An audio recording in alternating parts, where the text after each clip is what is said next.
Olá, alunos do CETEC, bem-vindos à nossa prova comentada.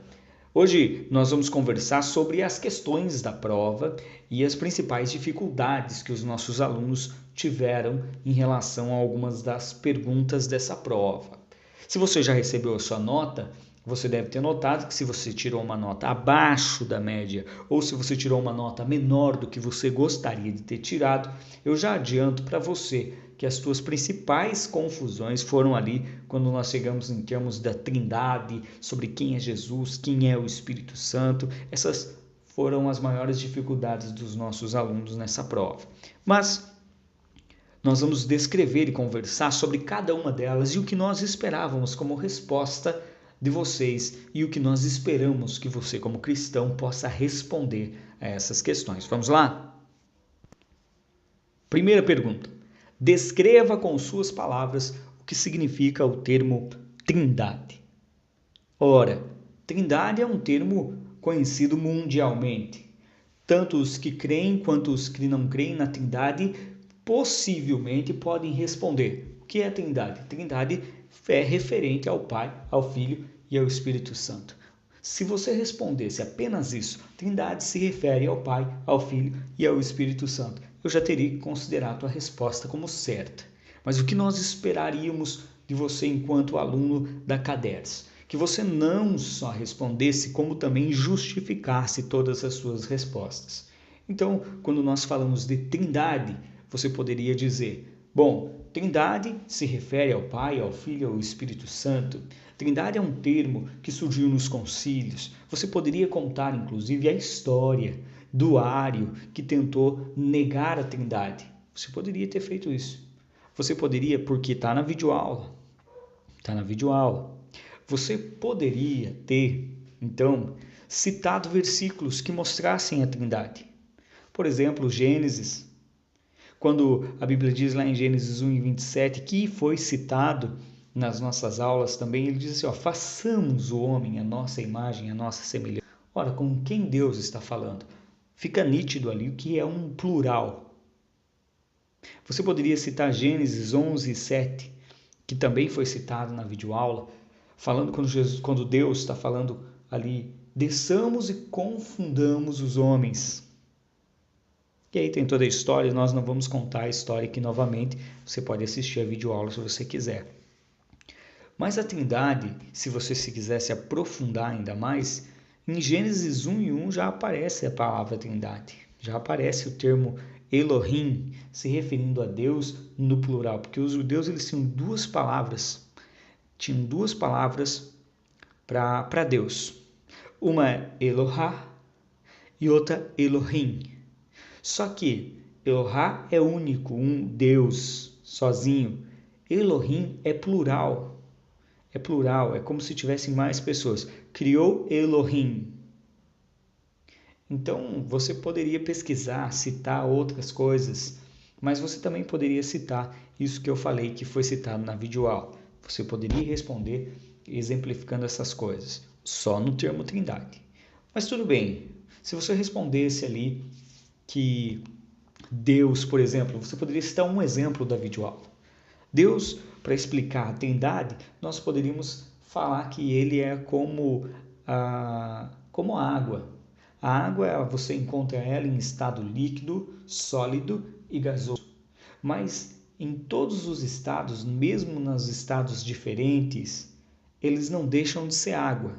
A mesma natureza, a mesma substância, o mesmo H2O, tanto quando está no estado sólido, quando está no estado líquido, quando está no sólido gasoso.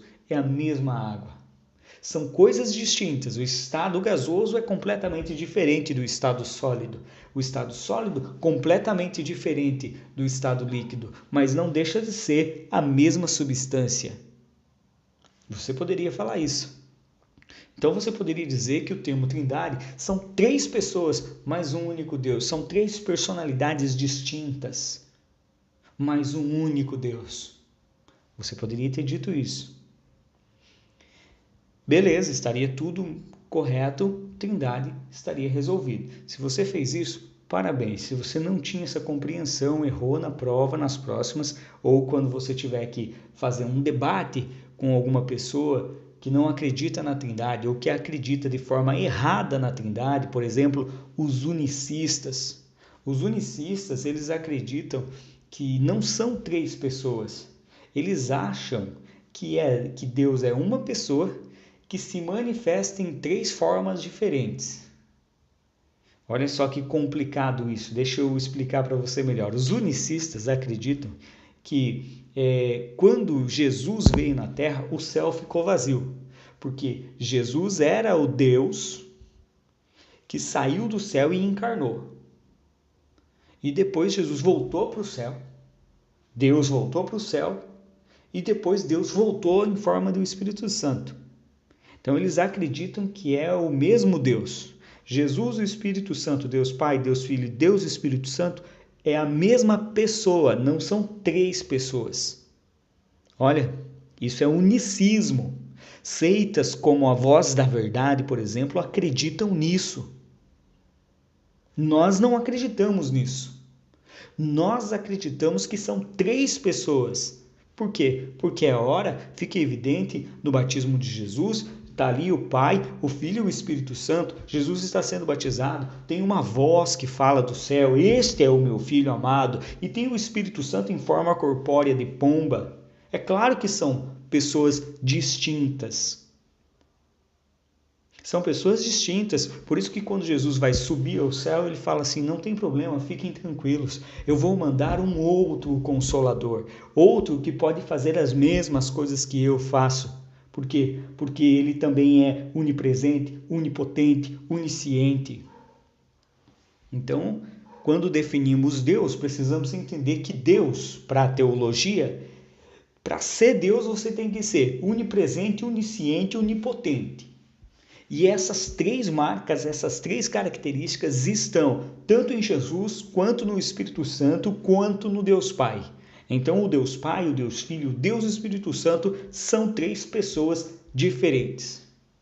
Três pessoas que vivem em comunhão, como a Igreja Oriental fala que eles vivem como se tivessem, eles dão um exemplo de bailando na eternidade, de mãos dadas, dançando pela eternidade, tão juntos, em tão comunhão, que quando nós olhamos para eles lá no espaço, na eternidade, e enxergamos eles bailando eternamente numa comunhão perfeita, nós olhamos e dizemos, lá está Deus.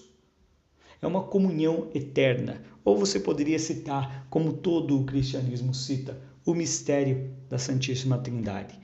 Enfim, você já entendeu a Trindade e já entendeu todas as possibilidades, ou pelo menos algumas das possibilidades que você poderia ter respondido na prova na questão número 1.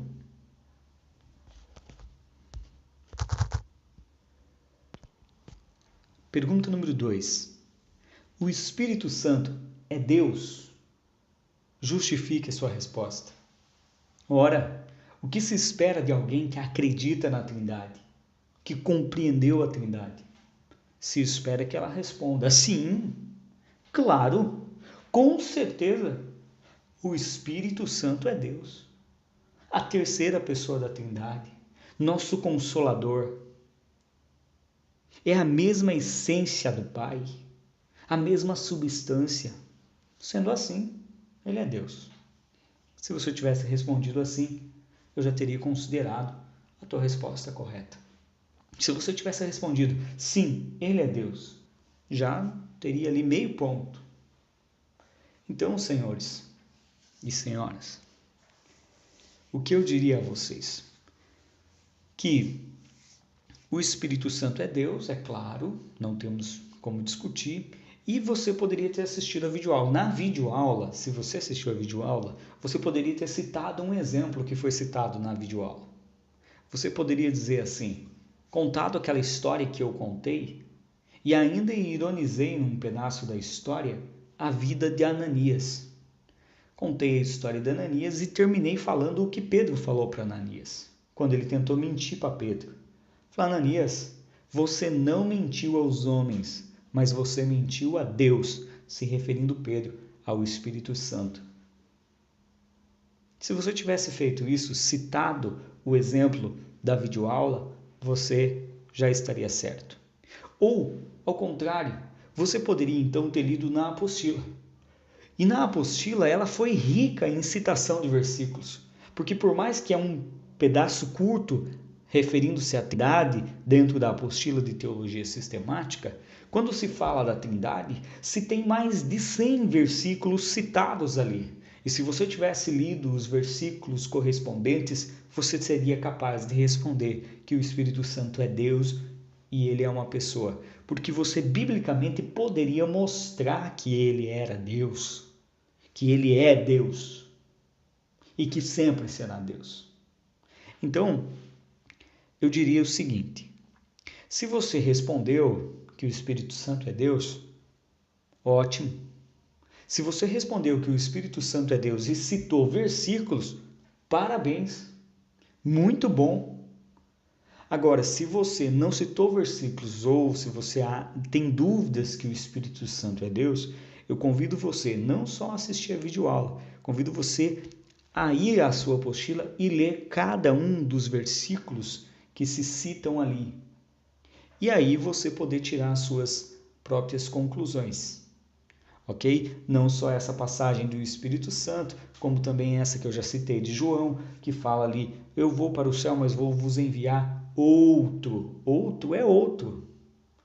Jesus não falou assim: eu vou para o céu, mas vou enviar a mim mesmo para vocês. Não, Jesus falou assim: eu vou para o céu e vou vos enviar outra pessoa, outro consolador.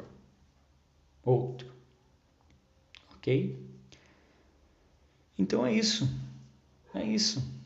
Por isso que Paulo vai falar assim, que a graça do nosso Senhor Jesus Cristo, o favor imerecido do nosso Senhor Jesus Cristo, o amor de Deus e a comunhão do Espírito Santo sejam com todos vós. Olha, como que você vai ter comunhão com alguém que não é uma pessoa, que não tem persona, que não tem personalidade? É impossível.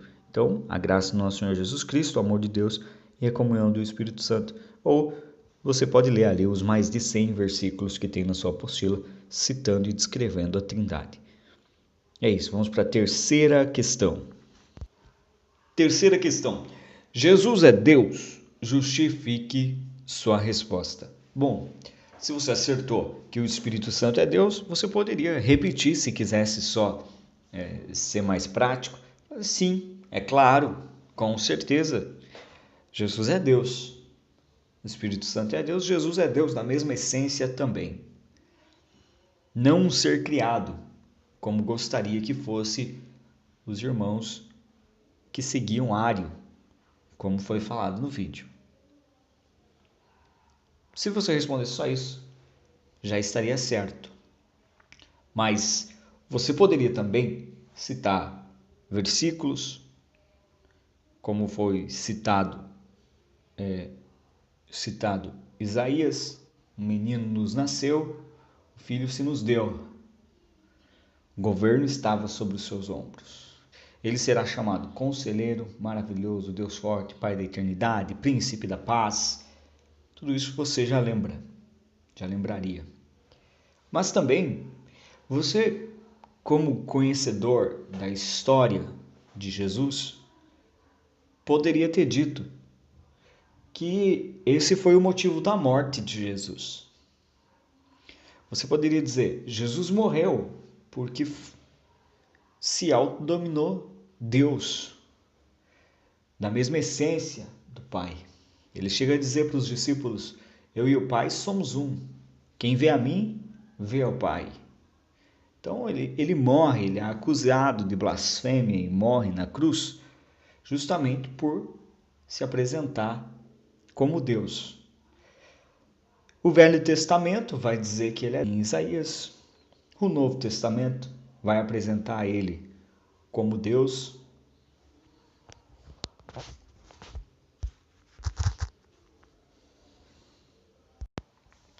Terceira pergunta: Jesus é Deus? Justifique sua resposta. Aí é lógico, se você já respondeu corretamente em que o Espírito Santo é Deus, fica muito mais fácil de você responder a terceira pergunta. Você vai dizer: é claro, sim, com certeza, sem dúvida, Jesus é Deus. E se você só respondesse assim, estaria meio correto, mas você poderia justificar sua resposta para poder complementar. E para complementar, você não precisaria citar nenhum versículo bíblico. Você poderia dizer assim: é justamente por isso que Jesus morreu na cruz. Porque qual é o motivo que levou Jesus a morrer na cruz? Isso é uma coisa bem básica. Por que Jesus foi morto na cruz? Qual é a acusação contra Jesus? A acusação, ora pois, é que Jesus blasfemou quando diz que ele é Deus, quando diz que ele é a profecia, o cumprimento da profecia. Por exemplo, Isaías escrevendo 700 anos antes uma profecia messiânica, no capítulo 9, versículo 6, que nós citamos também no vídeo, vai dizer: um menino se nos deu, um filho nos nasceu. O governo estava sobre os seus ombros. Ele será chamado de Conselheiro, Maravilhoso, Conselheiro, Deus Forte, Pai da Eternidade, Príncipe da Paz, Deus Forte. Todos esses são atributos do Messias. Então, Jesus é Deus. Mas não é só o Velho Testamento que chama ele de Deus. O Novo Testamento também vai falar, em Filipenses 2:5, que também foi um versículo citado na videoaula, que diz que de sorte que haja em vós, lembra? De sorte que haja em vós o mesmo sentimento que houve em Cristo Jesus, que, sendo Deus, não considerou ser igual a Deus, era algo que devia se apegar. Não vou nem ler o resto, acho. Mas a si mesmo se esvaziou, tomando a forma de servo, fazendo-se semelhante aos homens. Qual que é a grande dificuldade dos irmãos que acham que Jesus é uma criatura de Deus ou que acham que Jesus é inferior a Deus? Eu ainda brinquei no vídeo e falei assim, tem gente que acha que Jesus é uma criatura assim, uma criatura tipo um mega anjo assim, forte, mas que não é Deus, né? Um anjo assim mais fortinho do que os outros. Qual que é a dificuldade desses irmãos? É porque eles acham que porque Jesus orou a Deus, obedeceu a Deus, porque Jesus tomou essa forma de servo, escolheu tomar essa forma de servo, qual versículo 7 de Filipenses 2:7 está dizendo, que ele se esvaziou e tomou a forma de servo. E como servo, ele também era 100% humano. Jesus tinha que comer, Jesus tinha que dormir. Então, como servo, como forma de servo, Jesus era 100% humano. E nesse sentido, é claro, Jesus obedecia ao Pai. Nesse sentido, Jesus tinha que orar ao Pai para poder compreender, para poder estar com Deus, para poder experimentar aquela comunhão. E ele tinha uma comunhão diferente. A comunhão era tão forte que quando lá na cruz os nossos pecados estavam sobre Jesus, ele sentiu essa comunhão se distanciar e ele gritou o grito que todo ser humano grita: Deus meu, por que me desamparaste? Mas nós não estamos dando aula. Nós queremos saber o que você poderia ter respondido, e você poderia ter respondido isso. Não precisava você ter explicado, como eu expliquei aqui, mas você poderia ter citado Filipenses 2:6. Olha, de sorte que haja em vós o mesmo sentimento que houve em Cristo, que sendo Deus não se considerou o ser igual a Deus algo que devia se apegar. Ele não se apegou a isso, ele veio aqui resgatar o ser humano. É isso, pronto. Esses 2 versículos salvariam você. Ou você poderia ter lido a apostila, aberto a sua Bíblia e lido os mais de 100 versículos que tem ali. Não precisava você ler tudo, mas você poderia procurar os versículos que embasassem, que justificassem a sua resposta e respondesse que sim, Jesus, com certeza, claro, sem dúvida nenhuma, é Deus. Ele é Filho, Ele é Pai, Filho e Espírito Santo. São títulos para que você possa compreender a essência de Deus. A essência familiar de Deus, porque até então nunca ninguém na história da humanidade tinha colocado Deus como família, como alguém que quer ter comunhão. Deus sempre foi lá em cima. Todas as religiões trataram Deus como algo tão distante. Jesus vem e traz Deus para perto. Vocês podem chamar Deus de Pai. Pai, porque nós somos uma família. Então Jesus está usando esses termos para que nós possamos entender, compreender como que pode ser essa intimidade, esse relacionamento com Deus. Queridos, é isso. Essas duas questões, esses versículos já responderiam com certeza. Mas se você ainda tem dúvidas, leia a sua apostila, assista a videoaula novamente ou pergunte. Não deixe de perguntar. A sua pergunta é sempre bem-vinda, não importa qual seja. Porque é melhor um minuto de ignorância que você acha que está fazendo uma pergunta boba do que uma vida inteira de ignorância. Então pergunte, não deixe de perguntar. Toda pergunta é importante. Toda pergunta deve ser feita. Ok? Vamos para 4. Número 4 é para marcar certo e marcar errado. 4 diz assim: pela sublime tarefa que os anjos desempenham no tempo e no espaço, desde o princípio, e pelo que a Bíblia registra a respeito deles, os anjos são 2 pontos. Nós anulamos a questão número A. Ok? Letra B. Os anjos são seres altamente inteligentes. Certo. Onipresentes. Onipresentes é um atributo divino, não um atributo angelical. Eles não podem. O que é onipresente? Estar presente em todos os lugares ao mesmo tempo. Os anjos não podem. Então, essa resposta está errada. Deus usa os anjos também como agentes comunicadores de boas novas e da sua misericórdia. Verdade. Letra E. Lúcifer, chamado de filho da alva, criado como os demais anjos para glorificar a Deus, deposto e expulso da presença do Altíssimo, Lúcifer transformou-se em Satanás. A gente tem um ditado, uma conversa, a gente diz assim: Deus não criou o diabo, Deus criou Lúcifer, anjo de luz. Quem criou o diabo foi o Lúcifer. O anjo de luz criou o inimigo, a oposição, Satanás.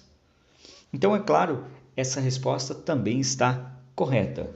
Lúcifer, chamado filho da alva, foi criado como os demais anjos para glorificar a Deus, mas foi expulso da presença do Altíssimo e se transformou em Satanás. Essa é a lógica, espero que você tenha acertado. Letra F, essa muita gente errou, eu quero que vocês prestem atenção. A Bíblia cita o nome apenas de 2 anjos, Gabriel e Emanuel. Lembra? A Bíblia cita o nome de 2 anjos, Gabriel e Emanuel.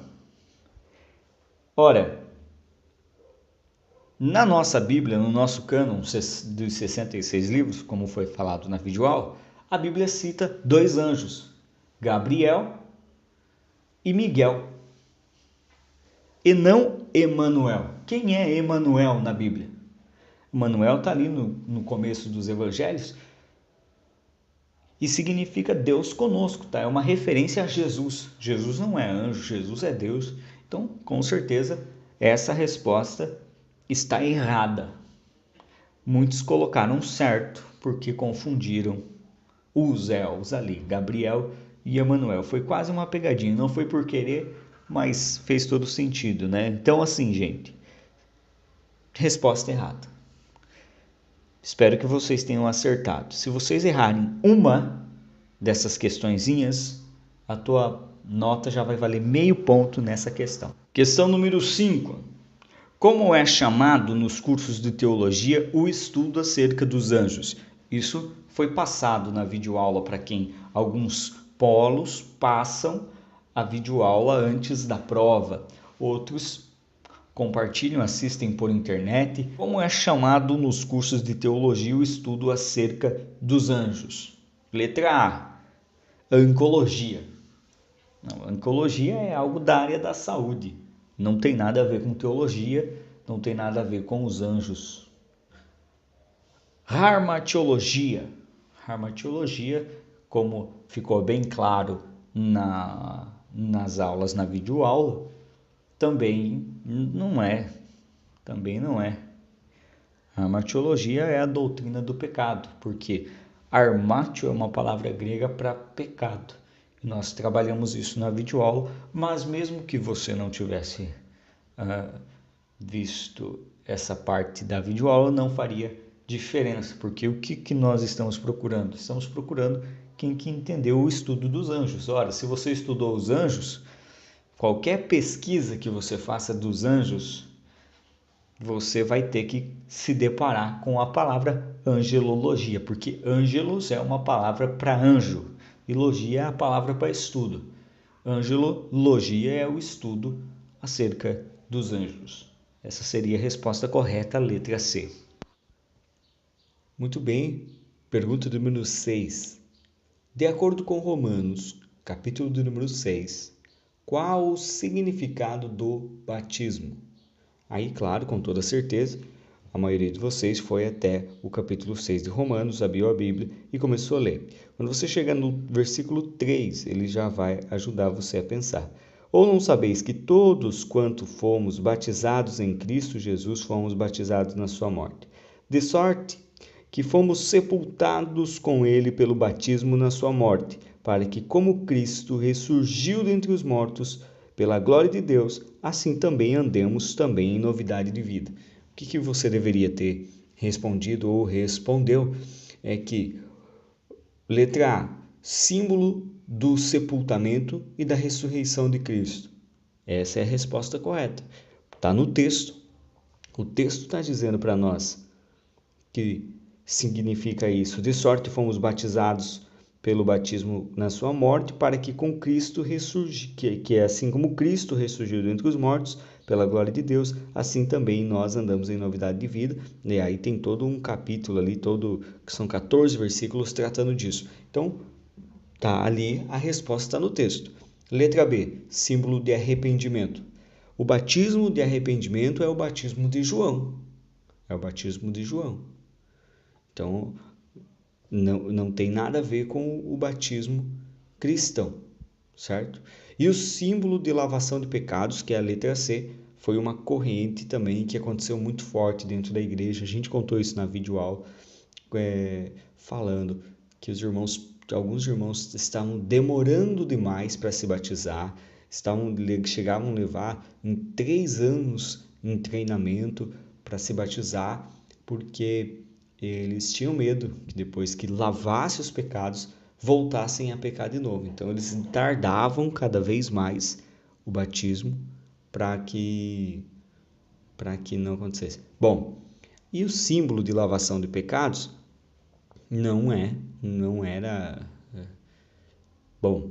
E o símbolo de lavação de pecados, que é a letra C, com certeza não é símbolo de lavação de pecados, também está errado. Os irmãos pensavam no começo da igreja, eles se batizavam cada vez mais tarde, ali pelo século IV depois de Cristo, depois que a igreja já estava formada, se batizavam cada vez mais tarde, porque começou a correr entre eles um pensamento de que depois que você se batizasse, lavasse os seus pecados, você não poderia voltar a pecar. Então isso era uma complicação grande e esse medo deles fazia com que eles levassem 3 anos, os catecúmenos, estudando para que pudessem ser batizados.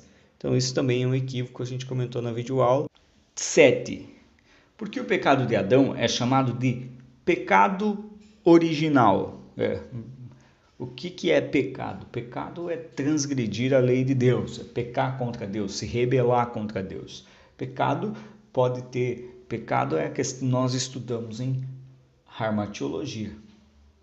Mas justifique sua resposta. Bom, se pecado é rebelião contra Deus, o que significa a palavra original?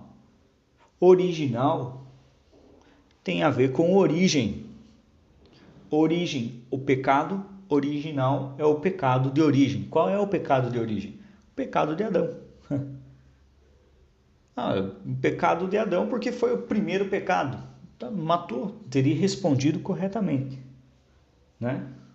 É o pecado que deu origem, é o pecado que nos separou, é o pecado que causou a queda. O segundo pilar do cristianismo, porque os pilares são criação, a vida começa na criação, depois nós temos a queda. A queda é o pilar, é onde aconteceu o grande problema, e aí é onde as coisas começaram a ficar do jeito que estão. E aí vem Jesus, terceiro pilar, redenção. E agora a igreja está nesse momento da redenção. Estamos buscando as pessoas para redimir todas as coisas para a glória de Deus. E aí o quarto pilar é a consumação, a volta de Jesus. Jesus vai voltar. Então, gente, eu diria que a queda, o segundo pilar, começa com Adão, é o pecado original, é o pecado de origem, por isso que a Bíblia chama de Jesus de segundo Adão. E aí você poderia argumentar, eu acho que essa resposta seria uma resposta simples. Não precisava você justificar muita coisa. Oitavo. Qual é o pecado que a Bíblia diz ser imperdoável? Cite o livro e o capítulo. Como é uma coisa muito comum, a gente fala muito, blasfêmia contra o Espírito Santo é pecado, né? Então a resposta seria a blasfêmia contra o Espírito Santo. E aonde que podemos ler sobre isso? Mateus 12 e 31. Ora, Mateus 12 e 31, os fariseus estão blasfemando, Jesus está expulsando demônios, e os fariseus olham para aquilo e dizem que Jesus expulsa demônios pelo poder dos demônios. E Jesus fala para eles, olha, essa postura de vocês aí, essa postura de querer negar a minha divindade, né? Essa postura de querer negar faz com que vocês pequem contra o Espírito Santo. E esse pecado não tem perdão. Não tem perdão. Pecar contra o Espírito Santo não tem perdão. Mas o que seria pecar contra o Espírito Santo? De uma maneira mais simples, eu diria para vocês que cada pessoa na Trindade assume, por causa da humanidade, um tipo de função. E a função do Espírito Santo é convencer o homem do pecado, da justiça. Então, quando que nós pecamos contra o Espírito Santo? Quando não deixamos mais o Espírito Santo nos convencer dos nossos pecados. E por não estarmos convencidos do nosso pecado, nossa mente está cauterizada, é impossível haver arrependimento, é impossível haver a metanoia, é impossível haver esse arrependimento, essa contrição de coração. E se não tem arrependimento, não tem perdão. Se não tem perdão, não tem salvação. Se não tem salvação, é um pecado que é impossível alguém se salvar. Por quê? Porque pecou contra o Espírito Santo. Não deixou o Espírito Santo quebrantar o seu coração. Usou o seu livre-arbítrio para fazer isso. Ora, então fica evidente qual é o pecado contra o Espírito Santo. Se a Bíblia diz que todos os pecados podem ser perdoados, se em Jesus todo pecado pode ser perdoado. Aí você me pergunta, ou eu lhe pergunto, adultério é pecado? É pecado. Matar é pecado? É pecado. Roubar, pecado. Mentir, pecado. Tudo é pecado. Esses pecados, roubar, matar, são pecados graves. Adulterar, pecado gravíssimo. Todos eles são pecados graves. Não tem pecadinho e pecadão, mas todos são pecados. Todos esses pecados têm perdão? Todos esses pecados têm perdão. Sim, Senhor. Agora, você adultera uma vez, você mente, você rouba, você mata. E o Espírito Santo lhe convence, lhe mostra que você está errado. Mas você não quebranta o seu coração, você vai lá e mata de novo. Você rouba de novo. Você mente. E você vira um mentiroso compulsivo. Você vira um adúltero compulsivo. Você vira um ladrão compulsivo. E com o tempo você já não ouve mais o Espírito Santo, você não deixa mais o Deus trabalhar em você. E com o tempo você ignora, abafa e já não quer mais ouvir e não vai mais ouvir. Aquilo para você virou normal. Isso que virou normal fez com que você, abandonando a voz de Deus, não desse mais ouvidos ao Espírito Santo. E a função do Espírito Santo, que é fazer com que você olhe para os seus pecados e se arrependa deles, se torna inválida por causa do teu livre-arbítrio. E quando você nega essa voz do Espírito Santo, você a ignora. E você não se arrepende mais. É impossível para você ter seu arrependimento. E por não ter arrependimento, é impossível você ter salvação, porque para ser salvo em Jesus, você precisa se arrepender dos seus pecados e entregar a vida para Ele. Isso só é possível através de uma obra do Espírito Santo. Isso só é possível para aqueles que deixam que o Santo regenere os seus corações, dê a eles uma nova vida. Por isso que Jesus fala em João 3, que da nova vida, que é necessário que o homem nasça da água e do Espírito para ter salvação, para participar do reino de Deus. Ora, se você não nasce do Espírito, então você não pode ter salvação. É por isso que eu só expliquei o pecado de blasfêmia, porque fica mais fácil de você entender, porque tem muita gente que fica preocupada depois me mandando mensagem. Será que eu pequei contra o Espírito Santo? Bom, se você está preocupado com isso, com certeza você não pecou. O problema é quando você não estiver mais preocupado. Quando você não estiver mais preocupado em agradar a Deus e pecar contra o Espírito Santo. Ah, mas irmão, eu acho que eu pequei contra o Espírito Santo porque eu respondi errado na prova. Eu falei que o Espírito Santo não era Deus. Você cometeu um erro. Se você consegue sentir o seu coração contrito e vai pedir perdão, vai se acertar com o Espírito Santo, não tem por que você ter medo de perder a sua salvação. O problema é se você começar a negar durante toda a sua vida. Foi o que os judeus fizeram aqui no capítulo 12, versículo 31. Eles foram negando Jesus e o Espírito Santo durante toda a vida de Jesus, e quando chegou no momento, Jesus olhou para eles e falou: olha, o que vocês estão fazendo durante todos esses anos contra o meu ministério, vocês estão cauterizando a mente de vocês. Esse pecado é um pecado imperdoável, é uma blasfêmia contra o Espírito Santo. Muito bem. Como é chamado nos cursos de teologia o estudo acerca da salvação? Isso está na apostila de vocês. Nós não tratamos dessa aula, seria uma aula muito longa, mas com certeza está na apostila de vocês, e eu não cobrei nada de conteúdo, eu cobrei apenas o título, o tema do estudo dessa parte da teologia da salvação.